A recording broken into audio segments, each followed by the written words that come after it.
pour cet événement exceptionnel en compagnie de l'Astéroïde Pétanque Club de Marseille.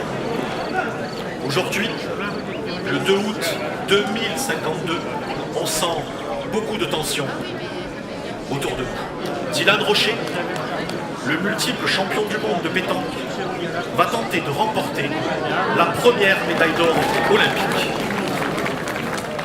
Mais nous avons aussi le cœur serré, car au même moment, les scientifiques des différentes agences spatiales tentent de dévier l'astéroïde Toutatis qui fonce vers la Terre.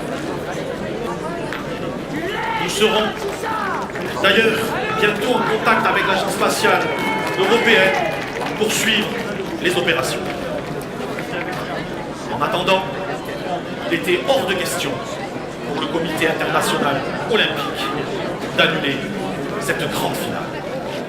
L'adversaire de notre jeune Français, le Russe Razana Dragotov, tonnerre de son prénom, a réalisé un score remarquable de 56 points, ce qui le place parmi les 10 meilleures performances mondiales de tous les temps.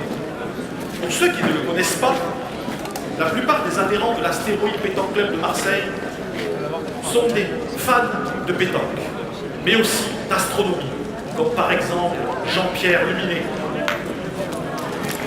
pointeur émérite à ses heures perdues, mais surtout astrophysicien et chercheur au CNRS de Marseille. Alors, mon cher Jean-Pierre, pouvez-vous nous en dire plus sur la trajectoire de l'astéroïde Toutatis?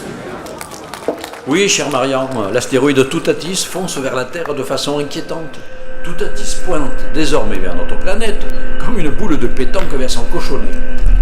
Donc une collision avec la Terre équivaudrait à l'explosion de plusieurs dizaines de milliers de bombes nucléaires, soulèverait d'immenses nuages de poussière, plongeant la planète dans un hiver cosmique et marquerait sans doute la fin de notre civilisation.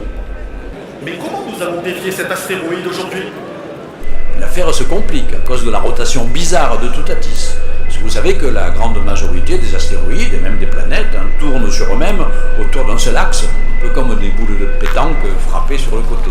Et bien Toutatis, lui, tourne en tous les sens comme un ballon de rugby dégagé de la mêlée. Il faudra donc faire un tir de très haute précision pour frapper la cible au bon moment et au bon endroit. En tout cas, rien ne semble pouvoir ébranler le jeune Français. Il lui reste 3 lancers pour enfin conquérir le Graal et devenir le premier champion olympique, Dylan Rocher.